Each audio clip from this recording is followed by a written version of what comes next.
car crashes are a leading killer of children 1 to 13. Are your children in the right car seat for their age and size? Don't think you know. Know you know. Go to safercar.gov/the right seat. I know my child's in the right car seat, or else I wouldn't get in the... All right, good afternoon. Let's get after it. Appreciate you guys checking out the show.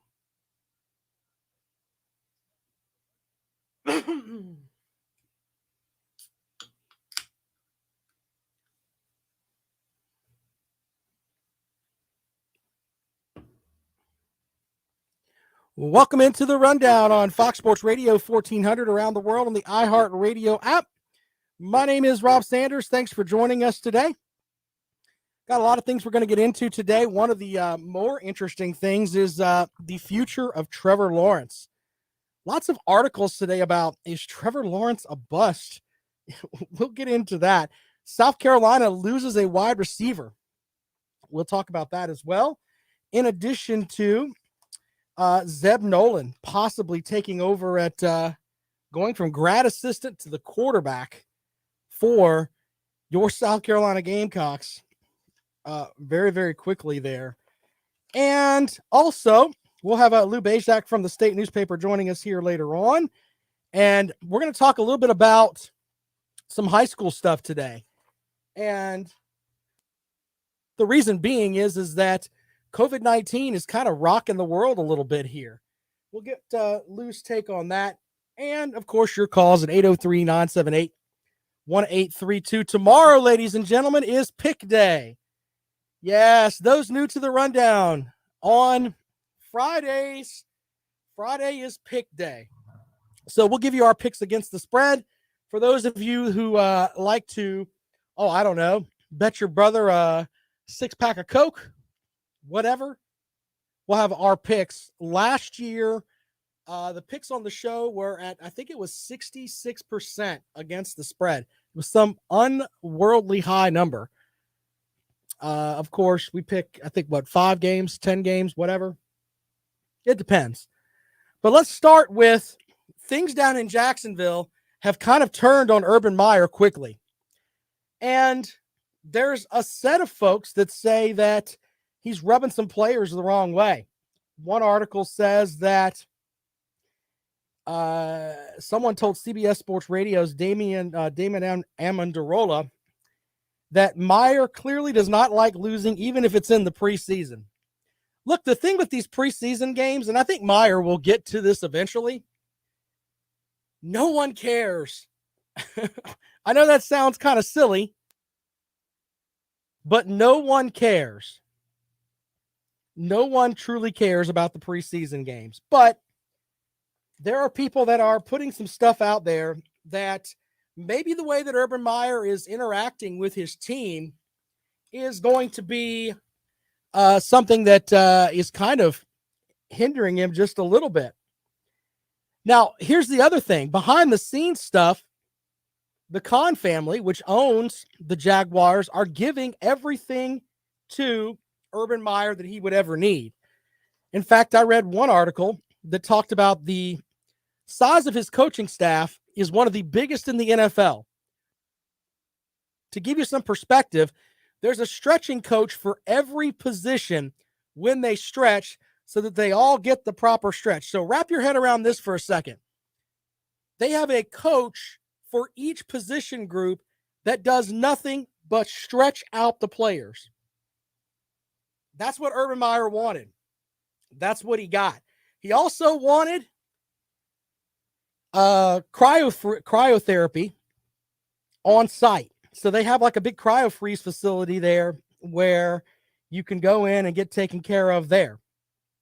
So the Khan family, they want to win. And they're giving Urban Meyer a lot of money. They drafted the quarterback that he wanted. And the way it's looking, I mean, raise your hand if you think Urban Meyer is going to be there in 2 seasons. Just saying. Some comments from the folks online. We're talking about, is Trevor Lawrence a bust? And the reason that I put that out there, his numbers are not that outstanding. I mean, I think that we can definitely we can look at some of this stuff and say, all right, they're not good numbers. But let's look at it from this perspective. What was the preseason record for the Super Bowl champion Tampa Bay Buccaneers last season? Nobody remembers, right? Most of the time, your starters aren't going to play a lot of the preseason games anyway. So, under that logic, I don't think that it's fair to say that Trevor Lawrence is a bust or not.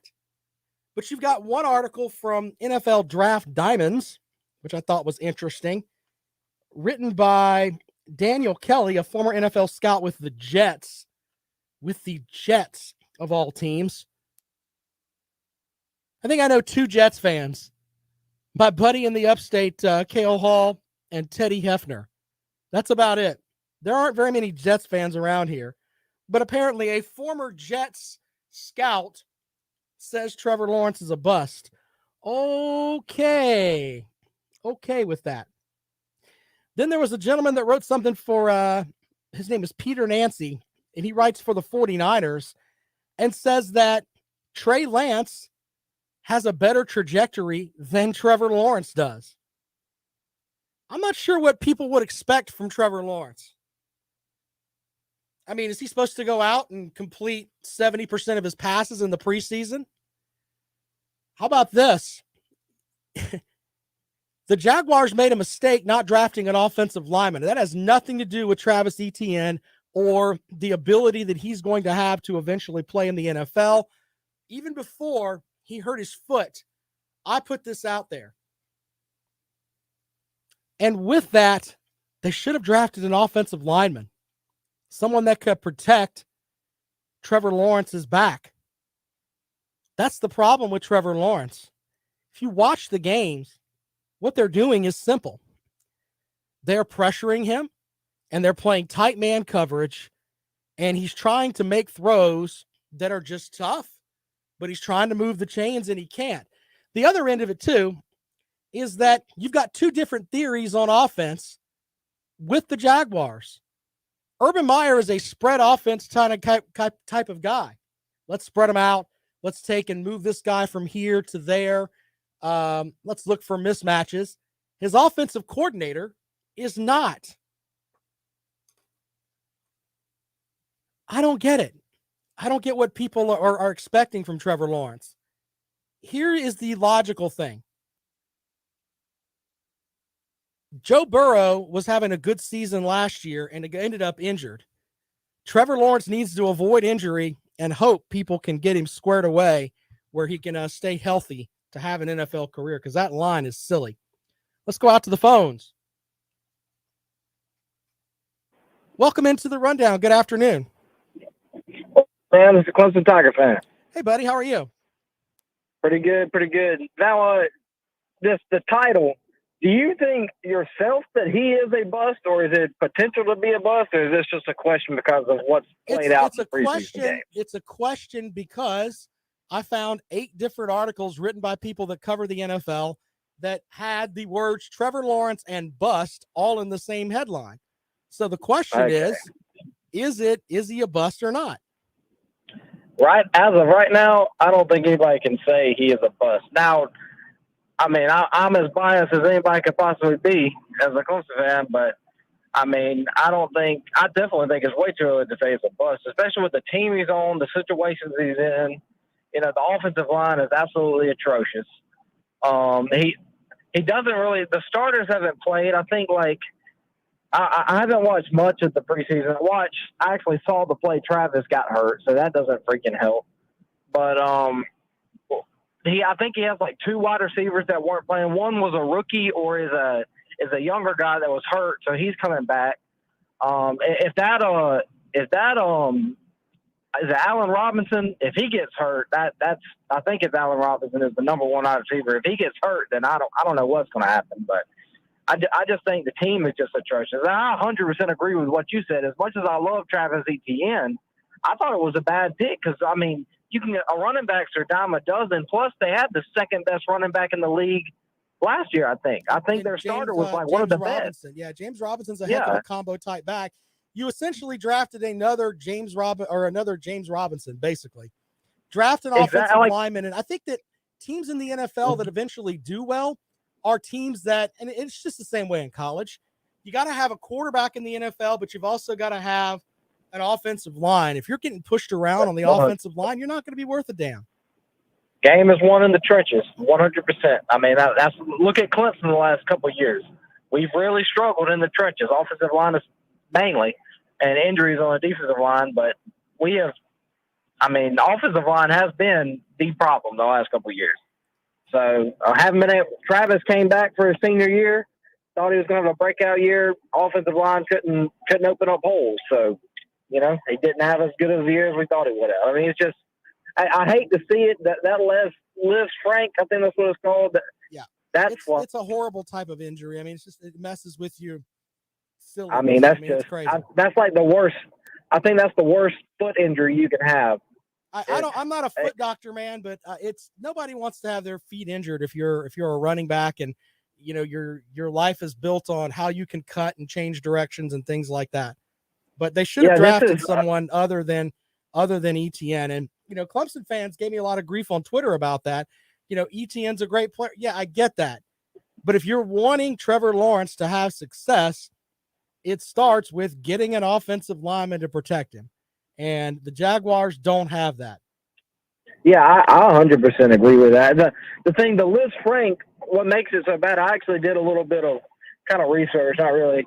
It's a fracture and like a dislocation in the foot. It's like a bone is broken, but it also like comes out of place.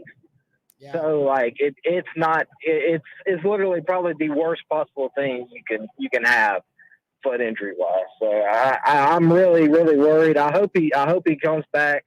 I love to see him have a great career, but that's just and then freaking in the Superdome of the New York. I think, was it the Superdome? I don't know. New Orleans. Yeah. Mercedes-Benz. I don't know what it was. Anyways, yeah, it was like that he got hurt in the playoff game that year, so he just doesn't have any luck in that stadium. Yeah, so, anyways, all right. I appreciate you calling, man. Thanks so much. Yeah, have a good one, man. All right, 803-978-1832. If you want to talk about, is Trevor Lawrence a bust? We'll take those calls at 803-978-1832. Once again, I think you've got too many battling minds on the offensive side of the ball. If I am Urban Meyer, I'm going to do the best I can to bring my offensive philosophies to the Jaguars. That's what they want, right? That's what they're paying all this money for. Why would you hire an offensive coordinator that, has been with, typical NFL offenses? I don't get it. I just don't get it. But on this front, Travis Etienne, I think, was a bad pick. They should have drafted someone to protect Trevor Lawrence. Either way, it doesn't matter what any of us think, because they've announced Trevor Lawrence is going to start against Houston in week 1. He'll play a little bit against the Cowboys this weekend. But it's going to be a long season for the Jaguars. A long, long season. We'll take calls on that at 803-978-1832. 803-978-1832. That is the number to call if you'd like to join us here on The Rundown. Right here on Fox Sports Radio 1400. There's a couple of college rule changes that are coming out that I wanted to throw your way. Of course, this biggest change revolves around overtime, limiting the length of the game and reducing the number of plays from scrimmage. Teams will now be required to run a 2-point conversion play after a touchdown in the second overtime. Previously, it was after the third overtime. After the first overtime touchdown, teams can still choose to either kick an extra point or go for 2. Only during the second overtime period will they be required to go for 2. So, yeah, there's that. I think that'll shorten some games really quickly there. There's also some stuff about faking injuries. If a player is believed to be faking an injury, the opposing coach can send video of the incident to the National Coordinator of Football Officials, which is Steve Shaw. Shaw would review it and then communicate the findings with the athletic directors. However, there's still no penalty for this. So let me get this straight. If you fake an injury to get a timeout, you can send a video, and I guess they're going to let the athletic director know, but what's the athletic director going to do? That's one of the silliest things there, man. One of the silliest things that's out there, that's part of these new rules. Hey, if you're faking an injury, it's cool. We're going to catch you. We're going to video it. We're going to send it to this guy. He's going to tell your athletic director, and nothing's going to happen to you. Also new for this year, coaches will now be flagged for an unsportsmanlike conduct penalty for leaving the coach's box. So when players get onto the field of play and leave the team area and coaches leave the coach's box, it'll be an automatic 15-yard penalty. That's going to bust some people in the face. It's going to catch somebody early. Now, I'm sure that a lot of coaches are working with it now, and they're going to get it squared away. But the reality is, the first time that burns somebody and they end up getting called for, and it puts them out of field goal range or puts a team into field goal range, that's going to be a big, big game changer. So there you go with that. Unsportsmanlike conduct penalties, video board and audio board and lighting operators may now not create any distraction that obstructs plays this year. If they are found guilty, the team will receive an unsportsmanlike conduct penalty. So if you have on the board, I don't know, miss this kick or whatever, if they deem that as you're influencing the game, you can be flagged for an unsportsmanlike conduct penalty. That's why the best fans are in the stands, are the student section. If the university cares about having a really, really good home environment, your students should be in the end zones first, 20 rows on both sides, whatever it is. And with that, that's where the students should be, and they should be wreaking havoc the entire game. But the whole thing with the video boards, I don't know. Also, uniforms and undergarments, that's a big deal now. Players who are in violation of this new rule will be sent to the sideline. T-shirts or other undergarments aren't allowed to extend below the torso or waistline. Instead of calling a penalty on the field and stopping the game, players will just be sent to the sideline to correct the issue. So no long T-shirts. I don't know how that would help you. But if you have a long T-shirt, it's not going to work out well for you. All right, if you want to take, we'll take calls on. Do you think Trevor Lawrence is a bust? Also, an update on Gamecock camp. All of that and more here on the Rundown. This is Fox Sports Radio 1400. I got to grab somebody. Be right back.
I don't know if I would go with Jerry Sandusky there.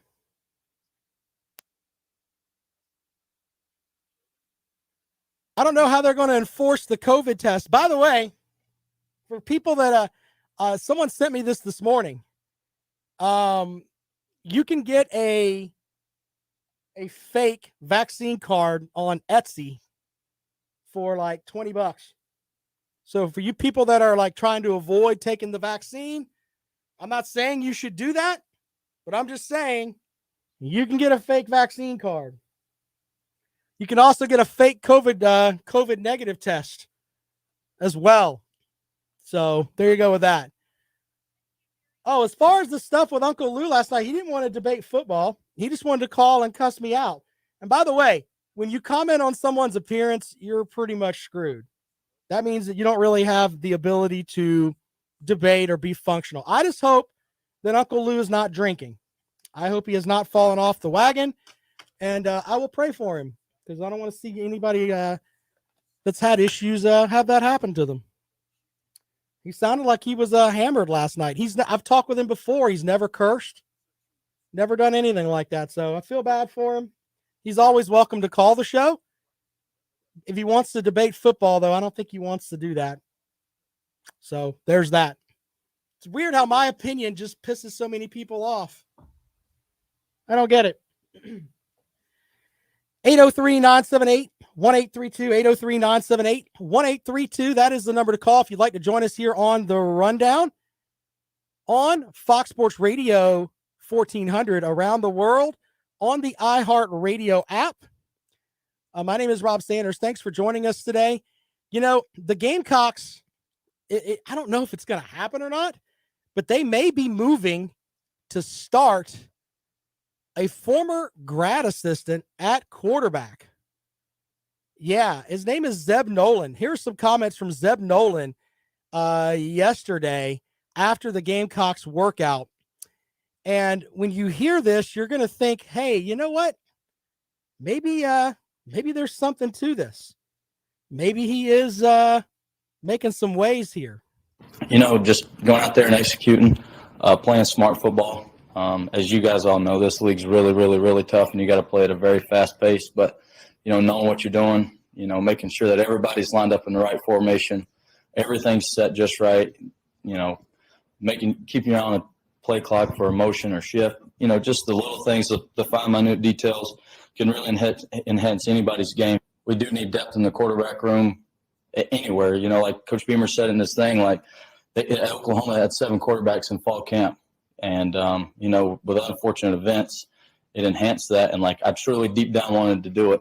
You know, if I do get the opportunity to start on Saturday, September 1st or September 4th, I'm going to be excited and go have fun and just enjoy it and, you know, just play as fast and as hard as I can because, like I said, I'm going to play this season like it's my last. Well, and it probably will be his last. I mean, you know, he's got that year of the COVID year, I guess is what they're calling it. If you'd have told me at the beginning of the season a guy named Zeb Nolan was going to be in the mix, I would have been like, oh, okay. There was talk that people like Colton Gauthier, I think is his name. They did a whole write-up on him about how he likes to play guitar and how he can throw the ball and everything else. Someone asked, how old is he? He's 24 years old. Now, what you get with a guy that is 24 years old, a guy that backed up Trey Lance at North Dakota State, a guy that played at Iowa State, backed up Brock Purdy there. You know, what you're going to get from him is he's going to know the game plan. He's been sitting in the coaches' rooms. They hired him as a graduate assistant, and he was obviously learning stuff. Coach Satterfield even said, hey, he's the smartest quarterback I've ever met. Just saying. That's an interesting thing to put on a young man like that. Will he be able to play? I don't know. I thought it was going to be Brown's job to lose. Now, not so much. All the talk is around Zeb Nolan. But if I'm a coach and I have the idea that I'm going to start somebody that, let's be honest, Doty was supposed to be the starter. He was named the starter coming out of the spring. The rest of these guys were playing for their backup spot there. If I can put something on my graduate assistant who's just going to be a graduate assistant anyway, I would not have a problem with that. Well, put that out there. He's old enough that he's going to be able to deal with it anyway, and it could be a smokescreen for somebody else. That way they don't have to face the big-time expectations before they hit the field. So that's interesting too. we'll see how that works out. One note from South Carolina's practice today, or excuse me, it was today. Randricus Davis is no longer with the football team. Beamer said he's not with the team right now. As everyone knows, he's battled numerous injuries during his time. He's taking some time right now to focus on his health and his future. Georgia native has appeared in 19 games over 5 seasons, 3 starts, hasn't appeared in a game since midway through the 2018 campaign, and did have 4 catches in the Outback Bowl win over Michigan, 123 yards and 1 touchdown receiving in his career. But this was supposed to be the year that maybe he was going to do something. I don't know. Sad to see when a young man leaves a program, especially right now. All right, 803-978-1832. Will the Gamecocks start Zeb Nolan? By the way, some other notes. Kevin Harris ran through individual work for the first time since reporters had been out to practice. He's rehabbing from a procedure on his back, took handoffs and ran a few short routes during yesterday's session. Look, if I were Shane Beamer, Eastern Illinois is no problem for the Gamecocks. Just saying. I personally, if I could get reps out of someone else, I would definitely do that. Why put Kevin Harris out there? If he's out there, let him have 3 carries and go take a seat. No sense in getting injured for this matchup in the first game of the season. I'd do the same thing with Luke Doty, too. If his foot is not 1,000%, why send him out there? They can hand the ball off to, Marshawn Lloyd and Zakondre White and all those guys. Let them run up and down the field. 803-978-1832. Do you think Zeb Nolan's going to start? And do you think Kevin Harris is going to play significant minutes? I would vote no. Now, obviously, I'm not a head coach. I'm sitting here talking about things. But from my perspective, why send those guys out there? We're also taking calls on if you think Trevor Lawrence is a bust. Several articles are putting that out there today. I think Trevor Lawrence got drafted by the wrong team with a guy that's probably going to end up quitting on the team soon. And Lawrence is going to have to go through this set where he's got different offensive coordinators and everything else. 803-978-1832. Lou Bezjak from the State Newspaper joins us here in just a moment as we talk about some of the high school matchups, in addition to what's going on with COVID-19 as far as football games go. Yeah, it's going to be interesting. We'll talk with Lou Bezjak here from the State Newspaper in just a moment. Of course, you can always join us on the show at 803-978-1832, 803-978-1832. That is the number to dial to join us here on the Rundown this afternoon. We also have a couple of other things we're going to get into today, including, where are the rest of my notes? Oh, Steve Spurrier. You know what? Why don't we talk about this now? Steve Spurrier is still a treasure, ladies and gentlemen. He was doing a podcast with 1010 a.m. down in, I guess it's Gainesville. In Gainesville. And he basically said, yeah, we're going to pull the upset over Alabama. Here's the exchange with the host of that podcast. Coach has already predicted that we're going to beat Alabama. I think we're going to pull the upset. Way to go, Coach Spurrier. Hilarious. Coach has already predicted that we're going to beat Alabama. I think we're going to pull the upset. Yeah. Coach Spurrier does not care. Not one bit. Put a little bit of pressure there on Coach Mullen. Hey, went out on the the biggest matchup on the Florida schedule this year. That's in week 2, right? Alabama comes into Gainesville. Coach has already predicted that we're going to beat Alabama. I think we're going to pull the upset. Coach Spurrier is silly. All right, Lou Bezjak from the State Newspaper. When we come back, this is the Rundown. You're listening to Fox Sports Radio 1400.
Yeah, sorry about that, guys. I was talking with my guest there. Hey, if you want to join the pick'em, go to robandkaleshow.com. It's right there. Sorry about that, guys. To run the whole show here.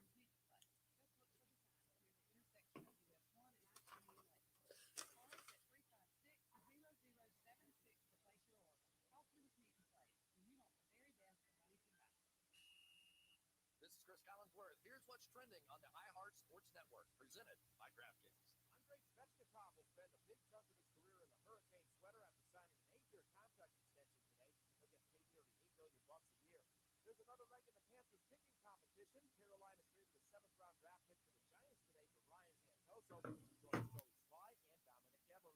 And the Little League World Series continues. All eyes are on 12-year-old Gavin Pierce, who's thrown 4 no-hitters in the tourney so far.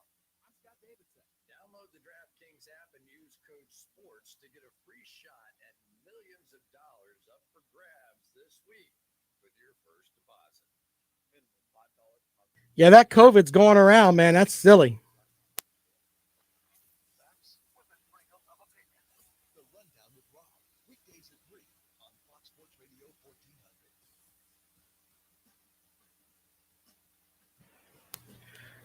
Welcome back to the Rundown on Fox Sports Radio.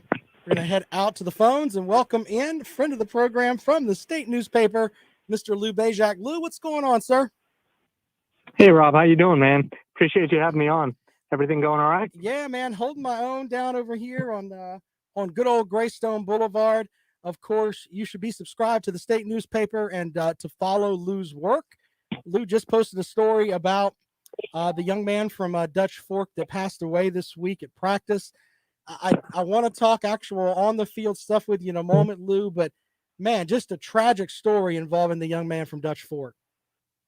Yeah, just awful. I mean, 17 years old, senior, just to crack the starting lineup this year. Well, he played a lot at the end in his junior year, but he's starting one of the team captains, I believe, too. So just and a heck of a nice kid and smart. I think he had a 3.8 GPA.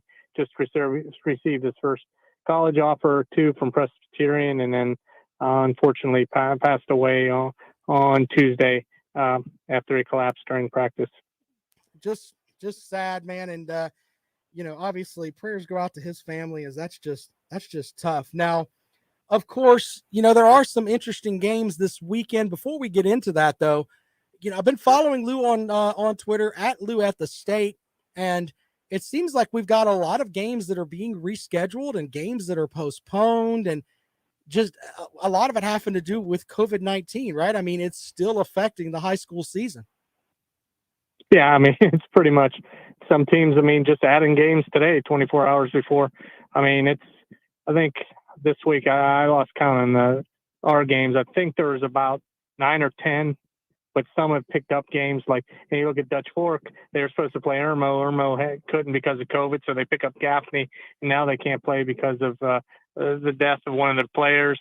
You look at Richland Northeast, we're supposed to open their stadium against Lakewood. Lakewood couldn't, so they had to pick up Andrew Jackson yesterday. So basically, see who you could find a game with, even at short notice. Most of these contests are non-region, so it's easy to kind of pick up opponents, but if this keeps up, it's going to be hard later in the season in region when region play starts for the regions that didn't move up games. Some of the regions will start games in the next week or two, and they moved up their schedule to leave a couple weeks empty at the end of the year in case they have conference games that have to be made up. It's going to be, kind of find a game here, find a game there. But Lou, do you think it's in your opinion, is it safe to go to games? I mean, are they doing things to keep people apart in the stands? I mean, there's no. I don't think there's any Midlands stadiums that are. There's no. I mean, they're not capping attendance like last year, whether it was 25%, 50%. There's no. I mean, but it's still safe. I mean, I was at a game last week. I was at scrimmages all throughout the fall. It's just. I mean, I don't think it's a problem. I think just with the protocols and that in place, and a lot of the kids aren't vaccinated. So if you're vaccinated, you don't have to worry about contractation tracing. You don't have to quarantine. So that's kind of where we lie. I think the more kids that get vaccinated, maybe the less you'll see of this, because you won't have to contact trace, and only if you show symptoms. And I think most of the districts have it out this way. Of course, Lou Bezjak from the State newspaper joining us on the rundown this afternoon. We appreciate him. Follow his work at thestate.com. Some of the matchups from this weekend. First of all, we got a question from Brandon online. Wants to know your thoughts on Clinton this year, and of course their matchup with Lawrence tomorrow night. Yeah, it should be a really good matchup, rivalry matchup, and I think both teams are pretty good. I know Clinton got some votes this week in their classification, and Lawrence, they got some talent. I think it should be a good matchup, good rivalry game, and you see that a lot. There's a lot of rivalry games this week, not only in the Midlands but around the state for the second week of the season. Is there a Thursday night matchup where we might be able to find you at tonight? There is no Thursday night game this Thursday week. night games, but if not, tomorrow there are some interesting matchups. Where are you going to be holding up a spot? Probably. I mean, AC4, Sumter, or Spring Valley, River Bluff are two of the top games in the area. I had to go out of town for some family death in the family, so not sure if I'll be at a game tomorrow, but I'll be monitoring. I didn't know that, home, but I tell you what, if you could go to a game, which one would you like to be at? How about that? Does it have to be a Midlands game, or is it? No, if you go to any game in the state, if you had your chance to say, all right, I can go anywhere I want to go and cover this game, which game would you like to go to? I would go to Flora Sumter. I think that's where I would go to. Yeah, I think Flora. I mean, they haven't played a game. They really only played 2 quarters of a jamboree against Lower Richland. They were in quarantine.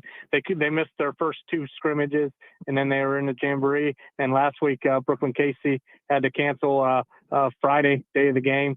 So yeah, and Sumter coming off a big win over Lakewood. I like to see that. I mean, it should be a good ball game. A lot of talent, a lot of I think really good teams that could go far in each of their classifications.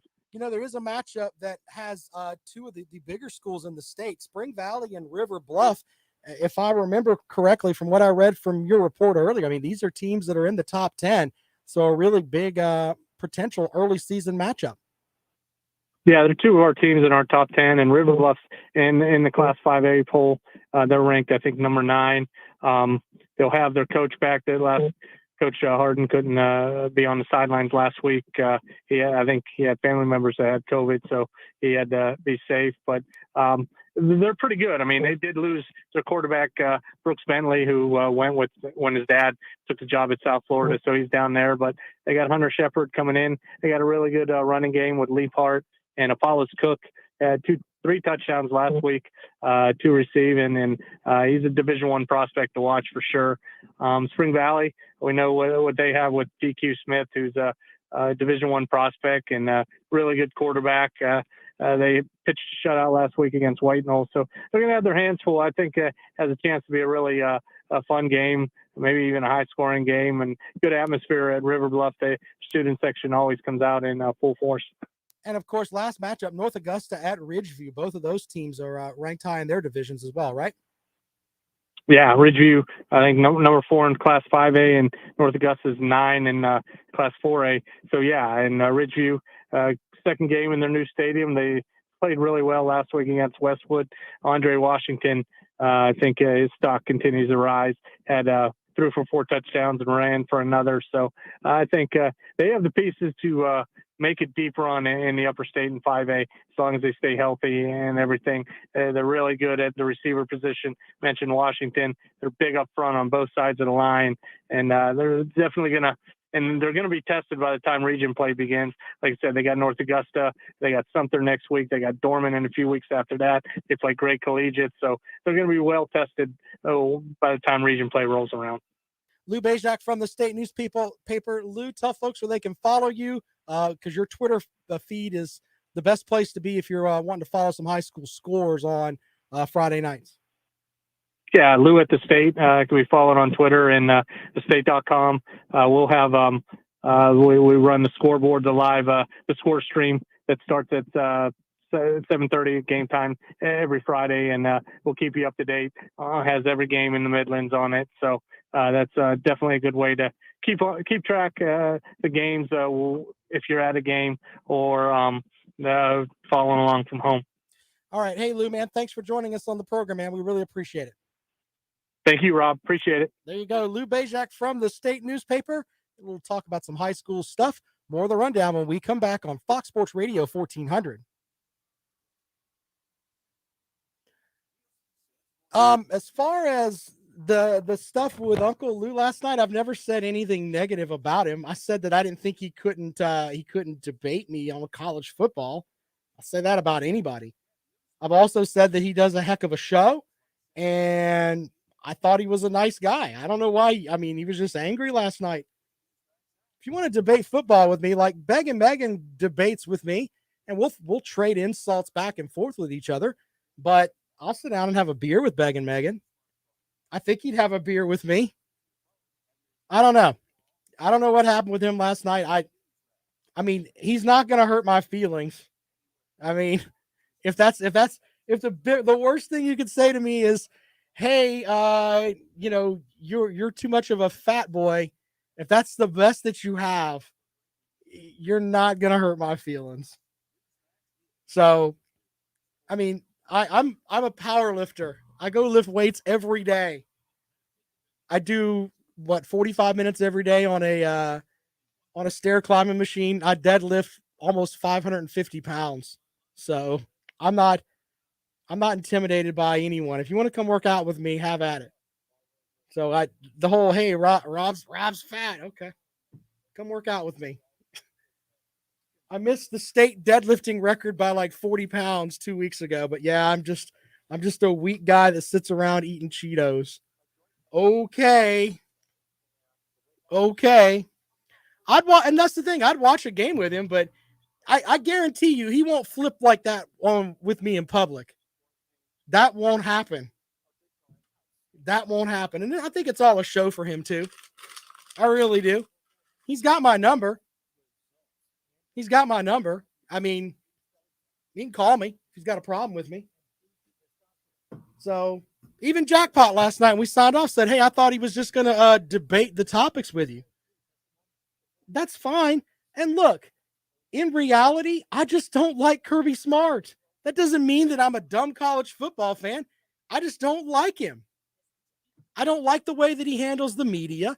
And I think that Georgia spends enough money that they should have better results than what Kirby Smart's given them. If I'm wrong about that, if Georgia fans don't want more than what they've got, then they're not good fans. And the whole excuses thing, well, this guy's hurt and that guy's hurt. Come on, man. Roll with what you got.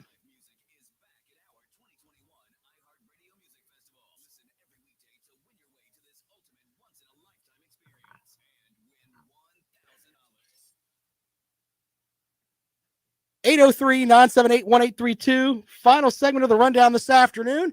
I am blessed to be able to come in here and talk sports with you every single day. It's awesome that I get to work for iHeartMedia, the biggest radio company on the planet, and I get to come in and talk about college sports with you every day. I mean, I have a lot of friends that would love to do what I do, and there's other things that I do here at iHeart to have the opportunity to come in here and spend an hour with you every day. But this is what I wanted to do since I was a kid. Seriously. I remember I remember sneaking an AM radio into my bedroom so I could listen to Skip Carey call games. And I've been able to call, high school baseball games right here on this station. And it just amazes me every day that I get to come in and do what I want to do. Just saying. It's just a cool thing to do.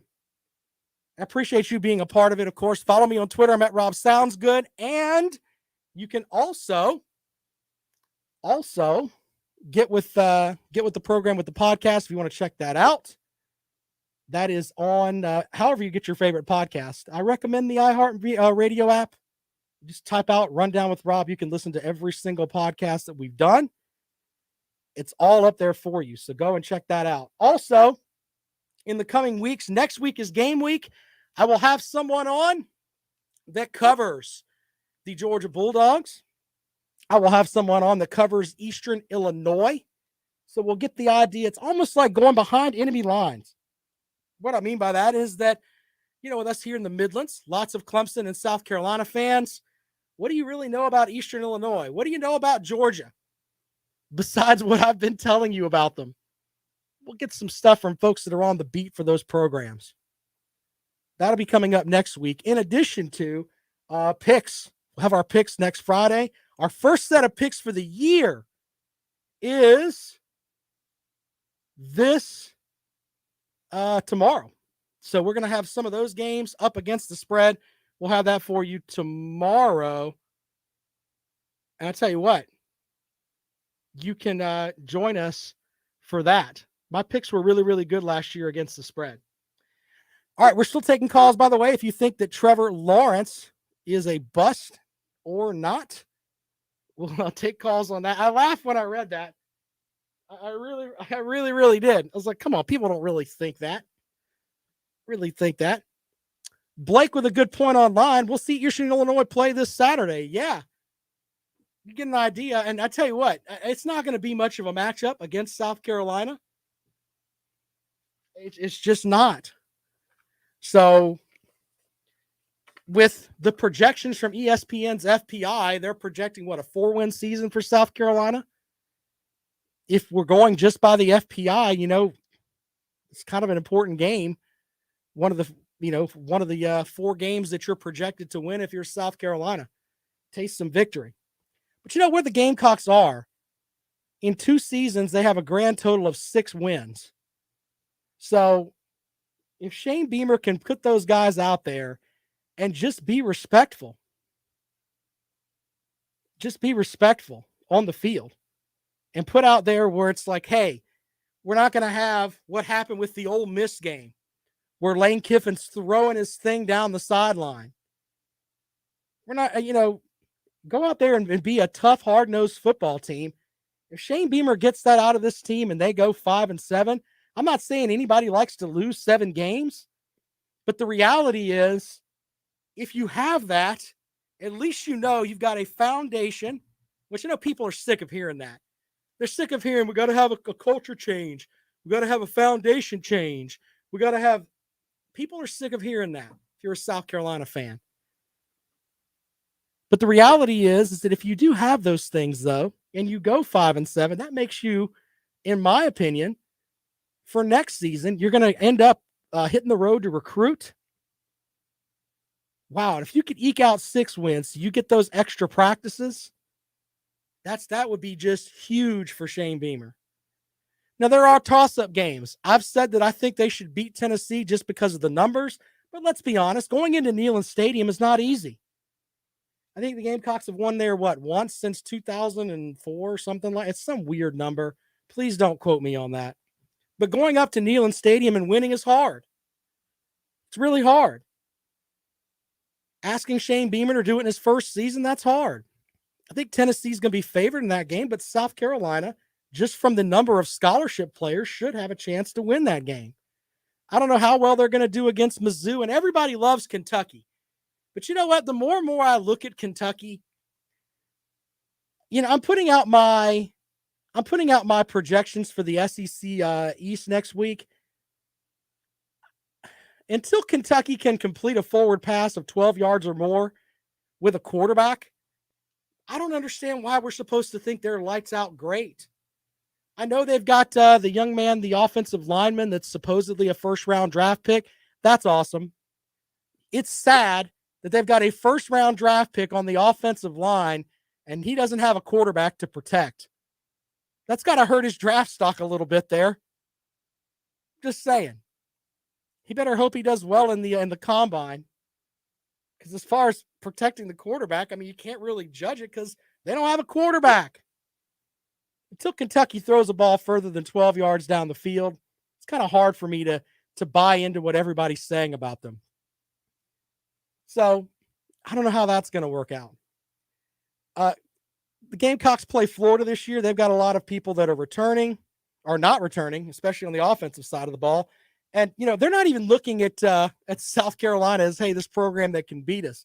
In fact, Coach Spurrier, he was on a podcast the other day. He thinks they're going to beat Alabama. Coach has already predicted that we're going to beat Alabama. I think we're going to pull the upset. I mean, they're talking about beating the number one team in the country. So Shane Beamer just needs to stay the course. And I think he knows that. Go out there, try to win 6 games. Don't stub your toe in non-conference play in the 3 non-conference games that you got. East Carolina, Eastern Illinois, Troy. The Clemson game is a tough one. I get it. Win those 3. Beat Vanderbilt. You're sitting at 4. Then go from there. All right, so we're getting closer and closer to college football. Of course, kickoff for the games start this weekend. We'll have picks for you tomorrow. Next week is when the hate starts flowing, ladies and gentlemen. And I tell you what, I'm really, really looking forward to it because we've done a lot of talking. Now the talking's about to end. Yes, sir. Now, as always, I'm on Twitter at Rob Sounds Good. I'll be tweeting out stuff from there. Jimmy says the Greenville, North Carolina. Yeah, when the Gamecocks go to East Carolina, that'll be a good test. Coach Houston up there, that's the coach of the Citadel when the Citadel won here in 2015. He coaches hard-nosed football. Their last 6 games of the season last year, they averaged 500 yards a game. So he had figured out that offense up there, and they returned just about everybody from that offensive side of the ball. I know they're a team from the American, and I know that they're going to be undersized. I think that's going to be a tough matchup early there for South Carolina, and the defense better have their stuff together because East Carolina is going to score some points. They need to have the same mentality they had when they played East Carolina here in Will Muschamp's first season. They went up and down the field between the 20s but couldn't punch the ball in.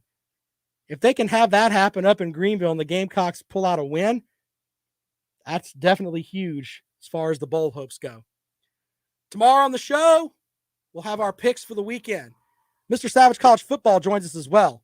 All of that and more tomorrow on the Rundown. This is Fox Sports Radio 1400. All right, guys. Hey, I appreciate y'all. And by the way, if you guys were offended last night by something I said, I wasn't trying to offend any of y'all. I shouldn't have said some of the stuff that I said to Uncle Lou last night, but I didn't expect him to come and lose his mind. I didn't think that I could possibly piss somebody off that bad. Apparently, I can. There's new talent that I have. My wife's told me I've had it for years. Anyway, it's just football, for God's sake. It's not, it's not the end of all being. So, anyway, I appreciate you guys checking in and you folks that are here every day, Jimmy and Blake and Brandon, all you other folks, SCU, Clemson Tiger fan, Realistic One shows up a good bit, Colonel Wooderson, who messages me with some silly stuff over there. Appreciate all you guys and look forward to having a good season, all right? We'll see you guys later on.